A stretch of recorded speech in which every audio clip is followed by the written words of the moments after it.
Hello दोस्तों। Lecture number 10 floor puzzle में आप सभी का वेलकम है। इसके पहले हमने 9 लेक्चर्स किए हैं, जिसमें 8वां लेक्चर मैचिंग एड्रेस और 9वां लेक्चर जो है तो हमारा सीरीज से रिलेटेड है। इस लेक्चर में हम फ्लोर पजल के बारे में किस तरीके के क्वेश्चन लास्ट एग्ज़ाम में पूछे गए थे और किस तरीके के फ्लोर पजल आपको और देखने मिल सकते हैं टेट 2025 में, वो देखेंगे। और साथ ही साथ इन फ्लोर पजल्स में आप किस तरीके से कम वक्त में डायग्राम बनाने की कोशिश कर सकते हैं, ये चीज़ें भी देखेंगे। और एग्ज़ामिनर किस तरीके की लैंग्वेज यूज़ कर सकता है, वो भी देखेंगे। अब हम फ्लोर पजल के पहले सवाल की तरफ चलते हैं। यहाँ पर आप देख सकते हैं कि फ्लोर पजल के लिए हिदायत दी गई है, जिसमें कह रहा है दिलशाद, कलीम, रेहाना, समीर, रिफ़ात, खदीजा, वसीम और आदिल, ये 8 अफराद शर्मा अपार्टमेंट, कुर्ला, मुंबई में 8 मंजिला इमारत में रहते हैं। नीचे वाली मंजिल का नंबर 1 है। पहली मंजिल को 2 नंबर दिया गया है और ऊपर की मंजिल को 8 नंबर दिया गया है। दिलशाद और कलीम के दरमियान 2 ही लोग रहते हैं। वसीम समीर के बिल्कुल ऊपर की मंजिल पर रहता है। रिफ़ात रेहाना के बिल्कुल ऊपर रहती हैं। रिफ़ात आदिल के ऊपर रहती हैं और खदीजा ताक़दत की मंजिल पर रहती हैं। रिफ़ात और आदिल के दरमियान एक ही फ़र्द है। दिलशाद 5वीं मंजिल पर रहता है। कलीम दिलशाद के ऊपर रहता है। अब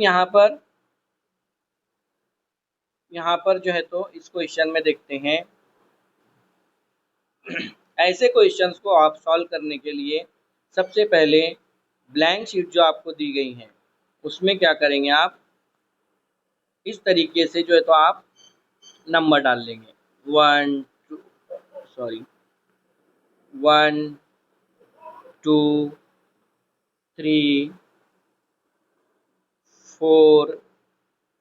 हमको यहाँ पर ब्लैंक पेपर लेना पड़ेगा। यहाँ पर करते हैं 1 2 3 4 5, इस तरीके से 6 7 8, है ना। हमको 8 मंजिल बनानी है, तो आप क्या करेंगे, ब्लैंक शीट पर इस तरीके से आप नंबर डाल लेंगे एग्जाम सेंटर में।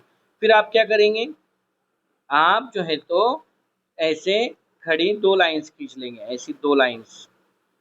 यानी हमको वैल्यूज इधर भी रखना है, यहाँ पर भी और यहाँ पर भी, क्योंकि यहाँ पर वो कुछ अंदाजे देगा जिसकी मदद से हम क्वेश्चन की जो अफराद की पोजीशन है वो रखेंगे। और यहाँ पर हो सकता है एक पोजीशन हमारी गलत ठहरे बाद में और एक पोजीशन सही ठहरे। अगर हम एक ही जगह पर वैल्यूज़ को रखते हैं तो उससे ये प्रॉब्लम होगा कि अगर वो डायग्राम गलत होता है तो हमको दोबारा पूरा कट करके नए से बनाना पड़ेगा, और इसमें आपका इस क्वेश्चन को 10 मिनट में भी आप सॉल्व नहीं कर पाएंगे। तो इसलिए आप दो तरीके से यहाँ पर इसको सॉल्व करते चलेंगे। अब यहाँ पर ऐसे क्वेश्चन को सॉल्व करने के लिए आपको सबसे पहले क्या करना है, देखिए, ऐसे क्वेश्चन में आप सबसे पहले वो जुमला ढूंढिए जिसमें किसी एक की कंफर्म पोजीशन के बारे में पता चल रहा है।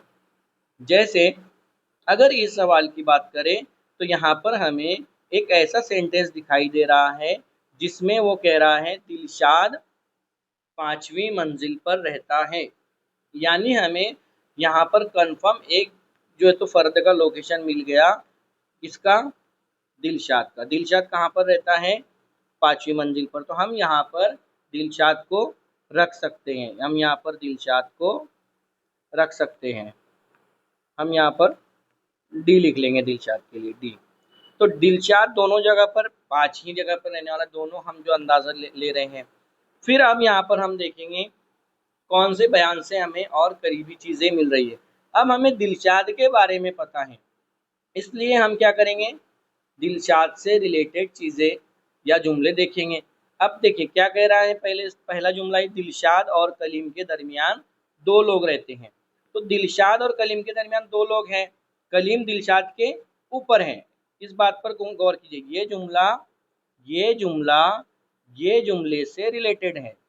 ये जुमला, पहला जुमला आखिरी जुमले से रिलेटेड है। क्या कह रहा है? दिलशाद और कलीम के दरमियान कितने लोग हैं? 2 लोग। और दिलशाद कहाँ रहता है? कलीम दिलशाद के ऊपर रहता है। हमें किसकी किसकी लोकेशन पता चली? कलीम की। कलीम कहाँ रहता है? दिलशाद के ऊपर। तो कलीम का हम यहाँ पर के लिख सकते हैं, यानी हमें कलीम की भी कंफर्म लोकेशन पता चल गई। क्योंकि देखिए, दिलशाद और कलीम के दरमियान 2 लोग चाहिए, तो 6 और 7 नंबर वाला कलीम और दिलशाद के दरमियान में रहेंगे। और चूंकि आखिरी जुमले में कहा कलीम दिलशाद के ऊपर रहता है, इसलिए हमें इन दोनों की बिल्कुल परफेक्ट लोकेशन का पता चल गया। अब हम यहाँ पर और देखते हैं क्या चीजें इसमें बता रहा है। अब कह रहा है वसीम समीर के बिल्कुल ऊपर की मंजिल में रहता है।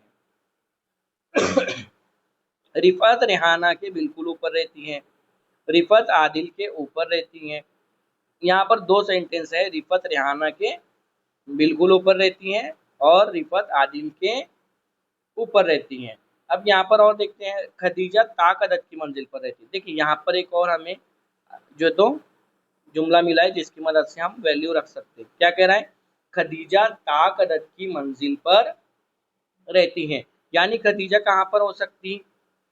1 पर, 3 पर, 7 पर। तो हम खदीजा को पहले रख लेते हैं। खदीजा को हम कोई 2 जगह पर रख लेते हैं। खदीजा के लिए हम लिखेंगे के और एच, या के डी लिख लेते हैं ना, खदीजा। हमने 1 पर भी खदीजा को रखा और 3 पर भी रख लिया। अब देखते हैं खदीजा से रिलेटेड कोई जुमला और नहीं है। क्या कह रहा है? रिफत और आदिल के दरमियान एक ही फर्द है। अब यहाँ पर हमें रिफत, रेहाना और आदिल को रखना है। रिफत रेहाना के बिल्कुल ऊपर रहती है। अब हमें 2 जगह की देखना है, 2 जगह कहाँ पर खाली है। तो देखिए 2, 3, 4 यहाँ पर 2 लोग आ सकते हैं। 6 और 7 की जगह पर 2 लोग आ सकते हैं, है ना। और रिफत के नीचे कौन कौन चाहिए? आदिल भी चाहिए और जो है तो रेहाना। रिफत के नीचे रेहाना और आदिल दोनों रहने चाहिए। तो कौन सी ऐसी जगह है जहां पर हम रिफत को रखें तो दोनों लोग नीचे आ सकते?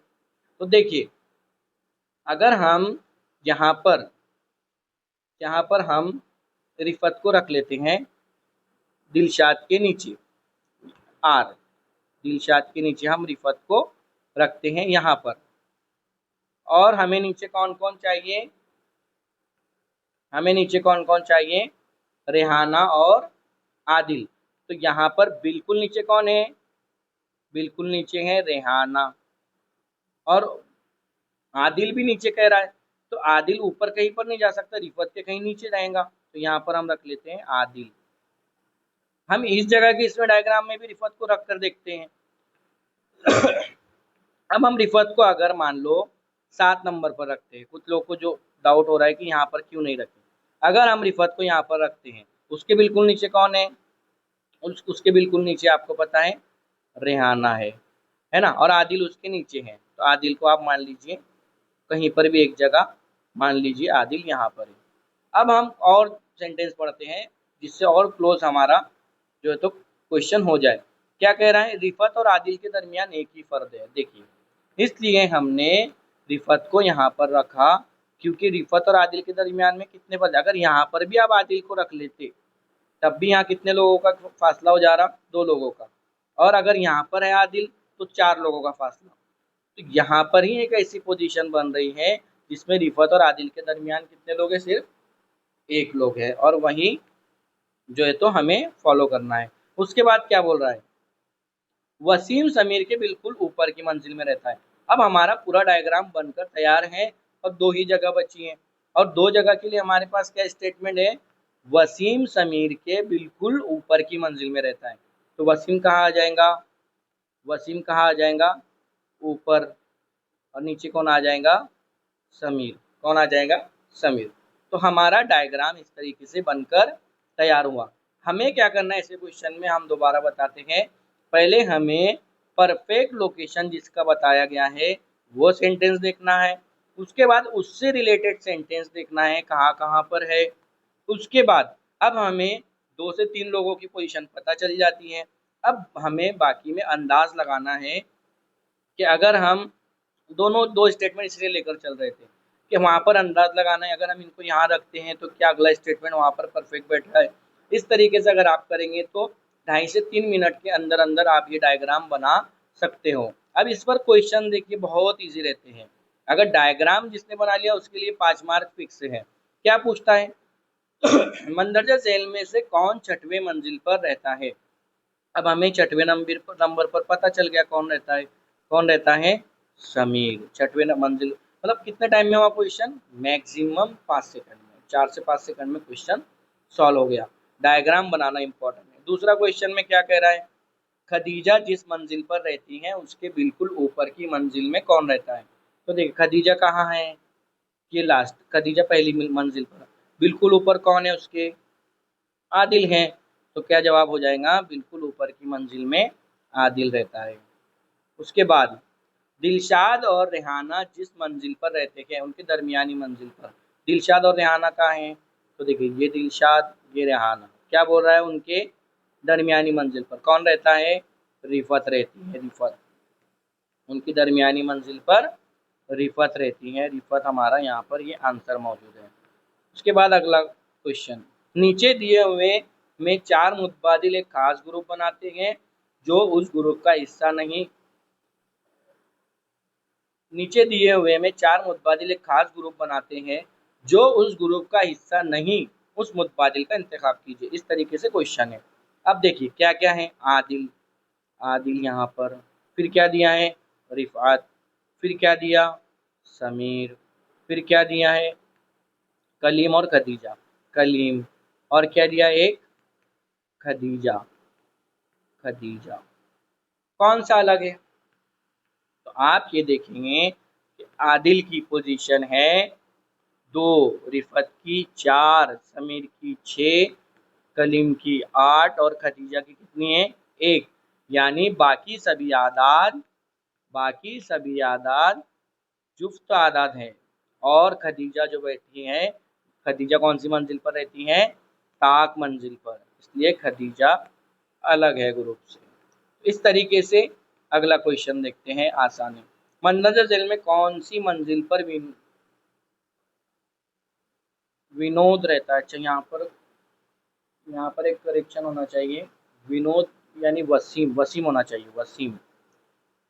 मंदरजा जेल में कौन सी मंजिल पर वसीम रहता है? वसीम। तो देखिए कौन सी मंजिल पर वसीम रहता है? तो आप कहेंगे 7वीं मंजिल पर।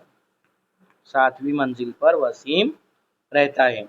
अच्छा, क्वेश्चन में एक जगह कुछ सेंटेंस जो पजल करता है सभी स्टूडेंट को, ये क्वेश्चन, ये स्टेटमेंट क्या कह रहा था यहाँ पर? रिफत रेहाना के बिल्कुल ऊपर रहती है, रिफत आदिल के ऊपर रहती है। कुछ लोग पजल हो जाएंगे कि एक्चुअल में यहाँ पर कहना क्या चाह रहा है। तो यहाँ पर ये कह रहा है रिफत जो है वो रेहाना के बिल्कुल ऊपर है, यानी रेहाना बिल्कुल नीचे रहेंगी उसके, लेकिन आदिल के बारे में कुछ नहीं कहा। यानी आदिल के और रिफत के बीच में कोई भी हो सकता है, चाहे वो 1 पर्सन हो, 2 पर्सन हो, तो यहाँ दरमियान में कोई भी हो सकता है, ऐसा मतलब है। बिल्कुल तब तक, जब तक नहीं लगेगा तब तक हम उसको बिल्कुल करीबी मंजिल वाला नहीं मानेंगे। तो इस तरीके से हमारा फ्लोर पजल का क्वेश्चन रहता है और इस तरीके से आसान से जवाब रहते हैं, लेकिन आपको डायग्राम बनाना शर्त है। अब ये क्वेश्चन देखते हैं दूसरा, क्या कह रहा है? 8 दोस्त दिव्यांश, प्रतिभा, सविता, आलोक, रिया, मनोज, नितिन और नेहा एक इमारत की मुख्तलिफ मंजिल पर रहते हैं, लेकिन इसी तरतीब में ज़रूरी नहीं। सबसे नीचे की मंजिल को 1 नंबर दिया गया है और सबसे ऊपर 8वीं मंजिल है। प्रतिभा दिव्यांश के बिल्कुल नीचे रहती है और दोनों ही 5वीं मंजिल के ऊपर रहते हैं। प्रतिभा ये आलोक से 3 मंजिल ऊपर रहती हैं, जो रिया और मनोज के करीबी नहीं। नितिन आलोक के नीचे दूसरी मंजिल पर रहता है। नेहा के बिल्कुल ऊपर का फर्द और मनोज का करीबी फर्द के बीच सिर्फ 2 अफराद रहते हैं, जहां मनोज नेहा के ऊपर रहता है। सविता रिया के ऊपर कहीं रहती है, लेकिन बिल्कुल ऊपर नहीं। अब यहाँ पर कैसे पोजीशन रखेंगे तो हमने आपको बता दिए। आप क्या करेंगे? आपको डायरेक्टली क्या करना है? नंबर डाल लेना है। 1 2 3 4 5 6 7 8।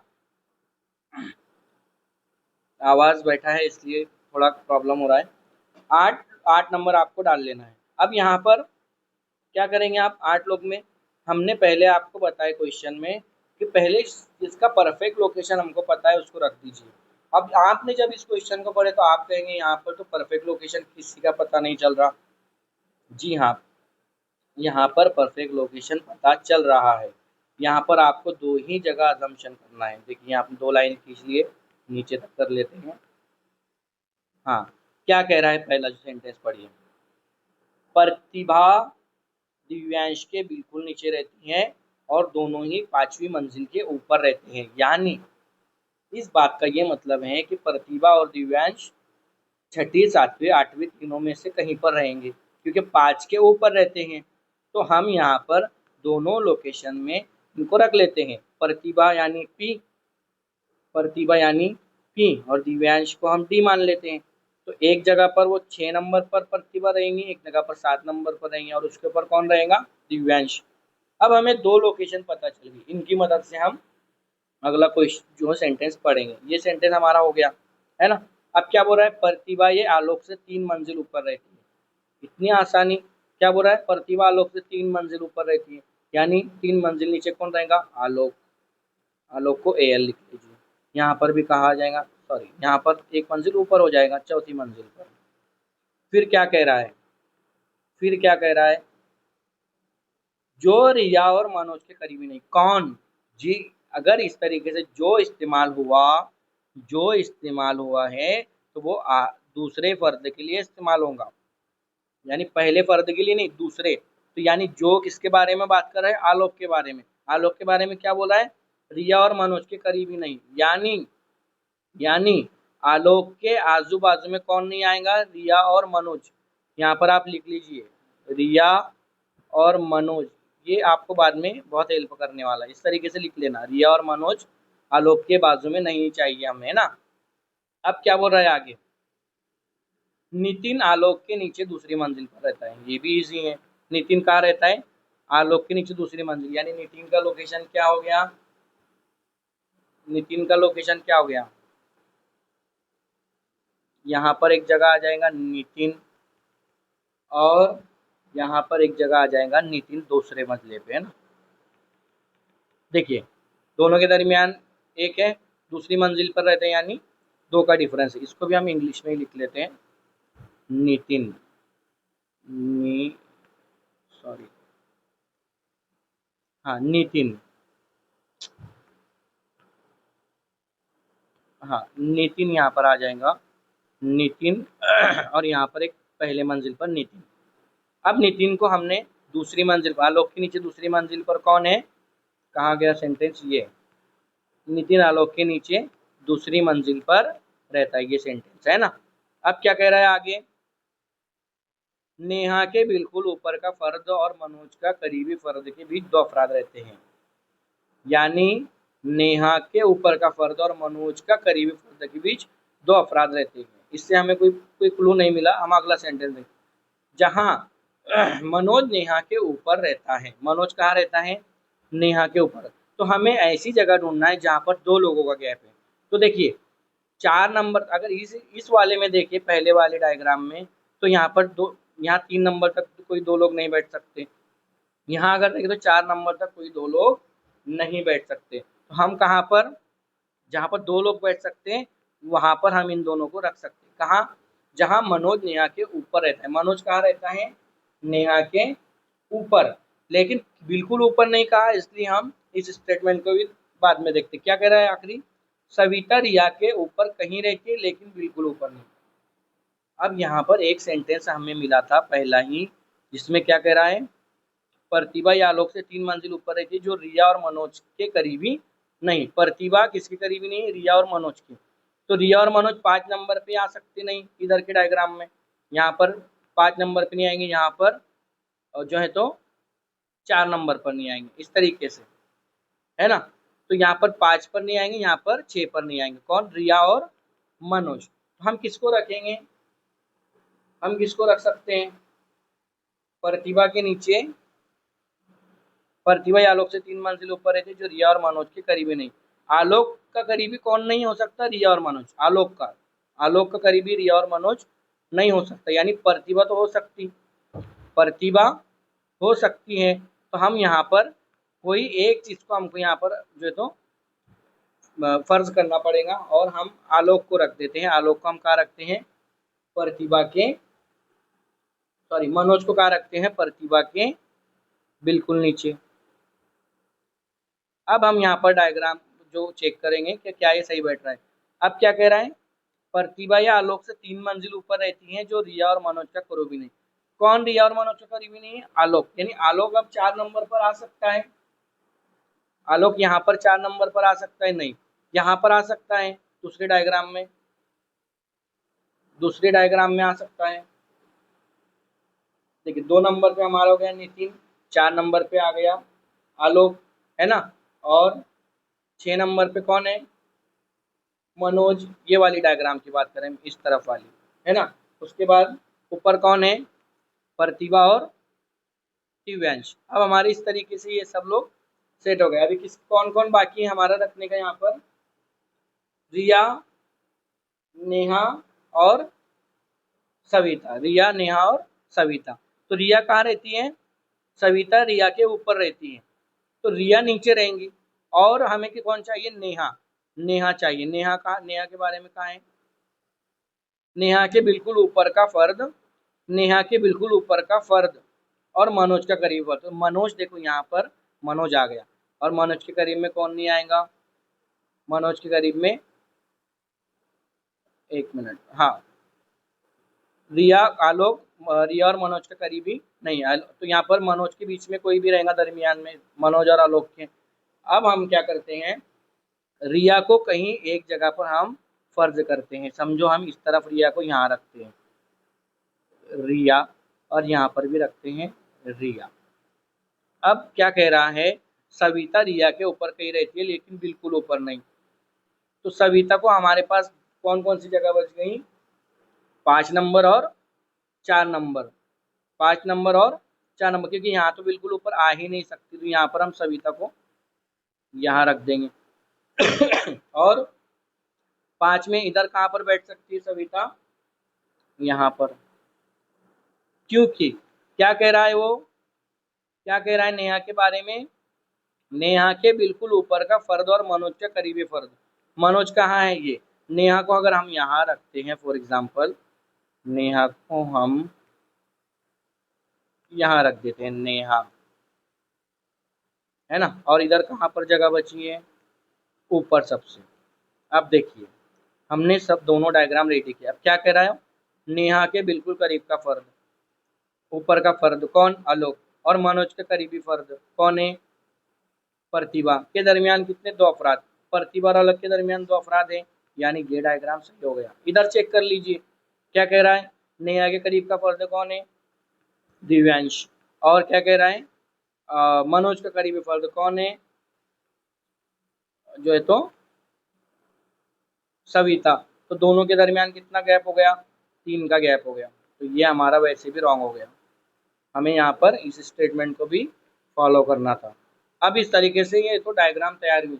यहाँ पर आपको समझाने में ज़्यादा टाइम लगेगा, लेकिन हम बार बार आपको कह रहे हैं कि आप जब एग्जाम में जाए तो हम तरीका बता रहे हैं कि किस तरीके से आप करें। आप परफेक्ट लोकेशन वाले को रखें, उसके बाद उससे रिलेटेड वाला सेंटेंस ढूंढें। इस तरीके से आप जब एक सेंटेंस की मदद से जाएंगे तो 2.5 से 3 मिनट में आप डायग्राम तैयार कर सकते हैं।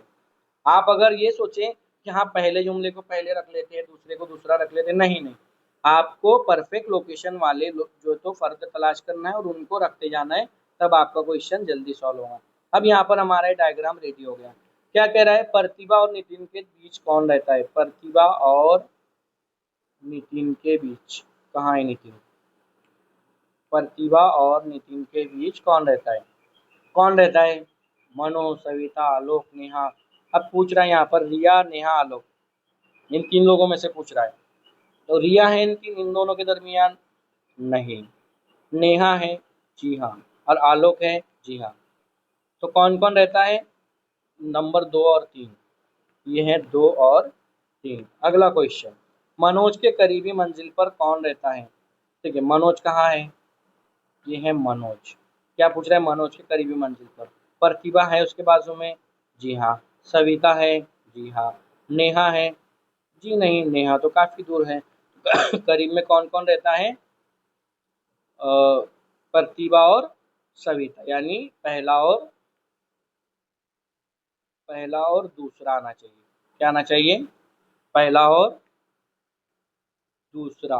यहाँ पर है नहीं, इसलिए हमारा आंसर हो जाएगा इनमें से कोई नहीं। इस तरीके का भी आंसर आपको वहां देखने मिल सकता है ना। पहला और दूसरा नहीं है, दोनों भी पड़ोसी है मनोज के। प्रतिभा और सविता दोनों भी पड़ोसी है, इसलिए हमारा ये आखिरी वाला ऑप्शन सही है।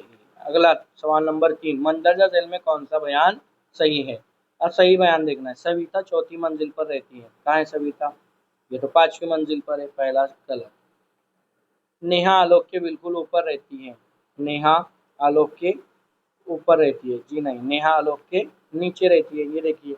उसके बाद क्या हो रहा है? रिया और सविता के बीच सिर्फ 3 लोग रहते हैं। रिया और सविता के बीच सिर्फ 3 लोग रहते हैं। रिया और सविता के बीच 3 लोग रहते हैं। 1 2 3, ये स्टेटमेंट सही हो गया। लास्ट वाला भी चेक करिए। मनोज ताक अदद वाली मंजिल पर रहता है। कहाँ है मनोज? ये है मनोज। मनोज कितनी है? ताक पर या जुफ्त पर? जुफ्त पर है, इसलिए ये वाला भी गलत था। और चूंकि हमारा सी वाला सही है और हमें सही पूछा गया है, तो हमारा आंसर सी होगा। बढ़ते हैं अगले सवाल की तरफ। क्या कह रहा है? वो कौन सा फर्द है जो 5 मंजिल ऊपर रहता है उस फर्द के जो प्रतिभा के नीचे चौथी मंजिल पर रहता है? किसके बारे में बात हो रही है? वो कौन सा फर्द है जो 5 मंजिल ऊपर रहता है उस फर्द के जो प्रतिभा के नीचे रहता है? उससे मुराद जो प्रतिभा के नीचे चौथी मंजिल पर रहता है। कौन है? पहले प्रतिभा के नीचे चौथी मंजिल देखिए। ये है प्रतिभा। इसके नीचे चौथी मंजिल 1 2 3 4, कौन है? नेहा। क्या कह रहा है? उस फर्द के जो प्रतिभा ने चौथी मंजिल पर, कौन सा फर्द है जो 5 मंजिल ऊपर रहता है? किसके ऊपर 5 मंजिल देखना है? नेहा के। क्या कह रहा था? वो कौन सा फर्द है जो 5 मंजिल ऊपर रहता है उस फर्द के जो प्रतिभा के नीचे चौथी मंजिल पर रहता है? तो उसका जवाब मिल गया नेहा। उसका जवाब मिल गया नेहा। तो नेहा के 5 मंजिल ऊपर कौन रहता है, ये पूछना चाह रहा है। तो हम देखते हैं नेहा के 5 मंजिल ऊपर कौन रहता है। नेहा के ऊपर वाली मंजिल आलोक, 1 2 3 4 5, कौन रहता है? दिव्यांश। ये हमारा आंसर मौजूद है। अगला क्वेश्चन, दिव्यांश के एतबार से सविता का मकाम कौन सा? पहले हमें दिव्यांश को देखना होगा कहाँ है ये, और किसका मुकाम पूछा है? सविता का। तो दिव्यांश के एतबार से सविता का पूछा, यहाँ पर पजल कर देगा कभी कभी एग्जाम में। अगर पर दिव्यांश के एतबार से पूछ रहा है तो दिव्यांश से सविता कहाँ है? तो आप कहेंगे 1 2 3, 3 मंजिल नीचे। लेकिन अगर वो देता सविता के एतबार से दिव्यांश का मकाम कौन सा है, तो आंसर होता 3 मंजिल ऊपर। यानी अगर एतबार से पूछ रहा है तो क्या देंगे आप? क्या चेक करना है आपको? जिसका नाम बाद में यूज हुआ वो पहले वाले से किस तरफ है। जिस तरह हम ब्लड रिलेशन में भी देखें, है ना, किससे किसके बारे में पूछ रहा है, तो दिव्यांश के एतबार से सविता का पूछ रहा था, इसलिए सविता दिव्यांश से 3 मंजिल नीचे है। अगले क्वेश्चन की हिदायत देखते हैं। क्या कह रहा है? ऊपर से नीचे की जानिब मुख्तलिफ मंजिलों वाली इमारत में 8 अफराद ABCDEFG और H रहते हैं। जैसे कि नीचे की मंजिल को 1 माना गया है और ऊपरी मंजिल को 8 नंबर दिया गया है, लेकिन इसी तरतीब में ज़रूरी नहीं। बी और डी में 3 मंजिलों का फासला है और वो दोनों ही ताक मंजिलों पर रहते हैं। एफ एच के बिल्कुल ऊपर रहता है जो जुफ्त मंजिल पर रहता है। ए छठे नंबर की मंजिल पर रहता है। सिर्फ एक फर्द बी और ई के दरमियान रहता है। डी ये ए के ऊपर रहता है। 3 अफराद सी और एच के बीच रहते हैं। अब देखिए, सेम आपको क्या करना है, हम पहले भी देख चुके हैं। क्या करना है? पहले नंबर्स डाल लेंगे। नंबर्स डाल लेंगे 1 2 3 4 5 6 7 8। क्या कह रहा है? अब इसमें हम ये देखेंगे कि कौन परफेक्ट लोकेशन पर है। तो हम आपने जब पढ़ा था आपको पता चला ए एक परफेक्ट लोकेशन है। ए कहाँ पर है? छठे नंबर पर। तो ए को लिख दीजिए। दो जगह डायग्राम बना रहे हैं, दोनों जगह लिख दीजिए। फिर क्या बोल रहा है? क्या ए से रिलेटेड कोई है? जी हाँ, ये यहाँ पर दिख रहा है। क्या क्या है? डी। ये ए के ऊपर रहता है। डी ये ए के ऊपर रहता है। तो डी कहाँ पर हो सकता है? या तो यहाँ पर होगा या तो यहाँ पर होगा, दो ही तो ऑप्शन है। डी ए के ऊपर रहता है और ए के ऊपर दो ही मंजिल है, सातवीं मंजिल, आठवीं मंजिल। तो डी या तो सातवीं मंजिल पर रहेगा या आठवीं मंजिल पर। अब डी और ए से रिलेटेड कोई सेंटेंस है क्या हमारे पास? पहले वाला सेंटेंस दिख रहा है। क्या कह रहा है? बी और डी में 3 मंजिलों का फासला है और वो दोनों ही ताक मंजिलों पर रहते हैं। यानी डी और बी कहाँ पर रहते हैं? ताक मंजिलों पर। तो यहाँ तो हमारा एक डायग्राम पहले गलत हो गया। यानी अब हमें एक ही डायग्राम को फॉलो करना है। क्या बोल रहा है? 5 मंजिलों का फासला और दोनों ताक अदद पे। तो 1 2 3 4 5, 5 मंजिलों का फासला है। यानी बी कहाँ पर आ जाएगा? बी कहाँ पर आ जाएगा? 3 नंबर पर। यही कह रहा है ना? बी 3 मंजिलों का, सॉरी, बी और डी में 3 मंजिलों का फासला है। तो 6 5 4, 3 मंजिलों का फासला बी और डी में हो गया। अब यहाँ पर आगे सेंटेंस, एफ एच के बिल्कुल ऊपर रहता है जो जुफ्त मंजिल पर है।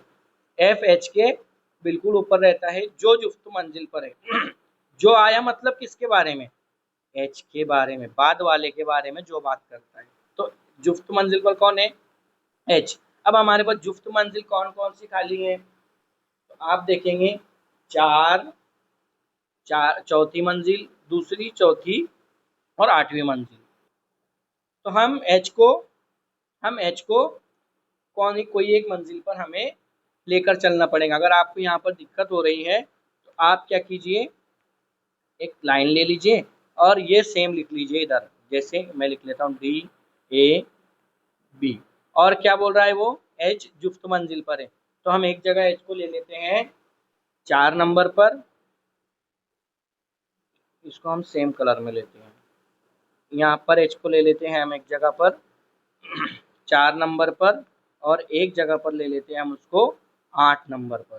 देखिए अभी पता चल जाएगा क्या, क्यों नीचे नीचे ना लेकर भी कोई मसला नहीं, आप आगे पढ़ेंगे तो आपको वो चीज़ें क्लियर हो जाएंगी। सिर्फ एक फर्द बी और ई के दरमियान है। बी और ई के दरमियान कितने फर्द हैं? एक फर्द।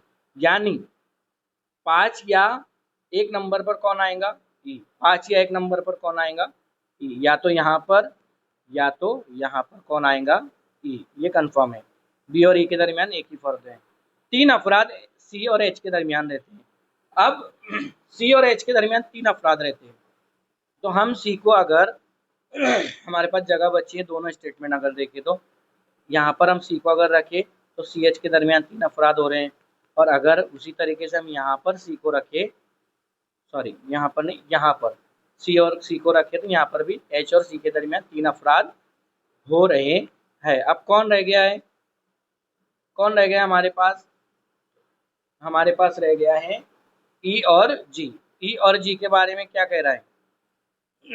ई और जी के बारे में क्या कह रहा है? हमें जी के बारे में कोई स्टेटमेंट दिखाई नहीं दे रहा है, लेकिन ई और जी के बारे में, ई और बी के बारे में कहा। यानी एक फर्क यहाँ पर बाकी है तो हम जी को यहाँ पर रख सकते हैं। उसी तरीके से हम जी को अगर यहाँ पर रखें तो यहाँ पर हमारा जो ई हमने रखी तो ये वाला हमारा जो है तो रॉन्ग हो जा रहा है। ये वाला जो है तो हमारा, एक मिनट, जी को हम रख ही लेते हैं, यहाँ पर आ जाएगा जी। और अगर हम जी को यहाँ पर रखते हैं, इधर एक जगह हमारी ब्लैंक है, यहाँ पर जी को रखते हैं, इधर एक कोई बाकी है A B C D E H G, A B C D E F बाकी यहाँ पर। एफ को हमें, एफ के बारे में स्टेटमेंट है क्या है? एफ ये एच के बिल्कुल ऊपर है। एफ ये एच के बिल्कुल ऊपर है। तो देखिए एफ ये एच के बिल्कुल ऊपर है। अगर इस तरीके से रखना है तो हमें एच हमने जो रखा है, एच जो हमने रखा है, तो यहाँ पर जो ई रखा था हमने, देखिए यहाँ पर ये वाला, ये वाला, मतलब ये गलत है, ई यहाँ पर नहीं आएगा। ई को हमें कहाँ रखना पड़ेगा, यहाँ पर ही रखना पड़ेगा, एक नीचे, सबसे नीचे। इसको हम अलग कलर में ले लेते हैं। ई को हमें कहाँ रखना पड़ेगा, यहीं पर रखना पड़ेगा। तब हमारा जाकर एफ जो है तो यहाँ पर परफेक्ट बैठ रहा है, क्योंकि एफ कहाँ पर है, एच के बिल्कुल ऊपर। ये सही हो गया। अब कौन रह गया, एक अकेला हमारा बच गया जी, तो जी का दूसरा नंबर बच गया। तो एच हमने इसलिए यहाँ पर रखे ताकि हमें एफ रखने के लिए जगह मिले। जैसे हम यहाँ वैल्यू पुट किए, ये गलत हो गया क्योंकि हम इस स्टेटमेंट के खिलाफ चले गए। अब यहाँ पर हमने वैल्यूज को रख दिए। अब क्वेश्चंस देखते हैं। सवाल नंबर 1, 5 नंबर की मंजिल पर कौन रहता है? आप फट से आंसर कर देंगे, एफ रहता है। दूसरा क्वेश्चन, सवाल नंबर 2, पी सी और बी के दरमियान कितने अफराद हैं? सी कहाँ है, ये है। बी कहाँ है, ये। कितने अफराद हैं? 4 अफराद है। ये यहाँ पर आंसर 3-3 सेकंड के आंसर है, 3-3 सेकंड में आंसर। ई के बिल्कुल ऊपर की मंजिल में कौन रहता है? ई कहाँ है, ये। ई के बिल्कुल ऊपर कौन है, जी, पहला आंसर। उसके बाद सवाल नंबर 4, नीचे दिए हुए 4 मुतबादिल एक खास ग्रुप बनाते हैं, जो उस ग्रुप का हिस्सा नहीं, उस मुतबादिल का इंतखाब कीजिए। सी, सी, ए, एच, बी, जी। बी, जी। क्या कौन अलग है? बी अलग है, क्योंकि बाकी सब क्या है, जुफ्त तादाद है। इसका नंबर 2, इसका नंबर क्या है, एच का 4 है ना, ए का नंबर क्या है 6, सी का नंबर 8। तो ये क्या है, अकेला। बी जो है तो क्या है, 30 ताक अदद है, और इसलिए हमारा ये आंसर सही हो गया। उसके बाद चौथी मंजिल पर कौन रहता है? एच रहता है। चौथी मंजिल पर कौन रहता है? चौथी मंजिल पर एच रहता है, यानी इनमें से कोई नहीं, आंसर में नहीं दिया गया। तो इस तरीके से आपको सभी क्वेश्चन सॉल्व करना है, और जो परफेक्ट लोकेशन बता रहा है उस सेंटेंस को आपको सबसे पहले लेना है, उससे रिलेटेड सेंटेंस आपको उसके बाद लेना है, फिर उस सेंटेंस के बाद जो आपने लिया उसमें कौन रिलेटेड आया, फिर वो आपको लेना है, फिर उसमें बी का आपको जो तो लिंक मिला, फिर बी वाला सेंटेंस लेंगे। फिर आपके पास ए बी डी ई के बारे में जो तो ये आपने पोजीशन रख दिए, तो आपको बाकी गैप्स देखना है, कहाँ पर ज़्यादा गैप्स बन रहे हैं। जैसे यहाँ पर 3 अफराद का गैप बन रहा है, यहाँ पर जुफ्त मंजिल का जो तो हमको एक क्लू मिल रहा है, और एच एफ जो तो बाजू बाजू में ये चीज़ पता चल रही है। तो आपको क्वेश्चन में जिस तरीके से दिया इस तरीके से नहीं करना है, आपको अपने तौर पर परफेक्ट लोकेशन देखना है, उससे रिलेटेड दूसरा सेंटेंस देखना है, और दूसरे सेंटेंस से रिलेटेड तीसरा सेंटेंस देखना है। अगर आप इस तरीके से 3-4 लोगों की पोजीशन भी रख लेते हो, तो बाकी पोजीशन रखने में आपको ज़्यादा दिक्कत नहीं आएगी। लेकिन कोई भी जगह पर आपको फर्ज करना ही पड़ेगा, तो आप इसलिए 2 डायग्राम बनाकर ही चलिएगा एग्जाम में। आप इस तरीके से नहीं सोचिए कि आपका परफेक्ट ही बन जाने वाला है डायग्राम। किसी का भी डायग्राम परफेक्ट वन टाइम में नहीं हो पाता है, तो आप 2 डायग्राम लेकर चलेंगे, ऐसी मुझे उम्मीद है। आज का लेक्चर यहीं ख़त्म करते हैं, और कोशिश करेंगे अगला लेक्चर डायरेक्शन पर हो। आवाज़ बैठने की वजह से काफ़ी दिक्कत आ रही है बोलने में, लेकिन हम कोशिश करेंगे कि अगला लेक्चर कल ले ही ले किसी भी सूरत में। और हॉल टिकट जैसे ही आपके इशू होते हैं उसके बारे में आपको ग्रुप में इन्फॉर्म कर दिया जाएगा। Thank you.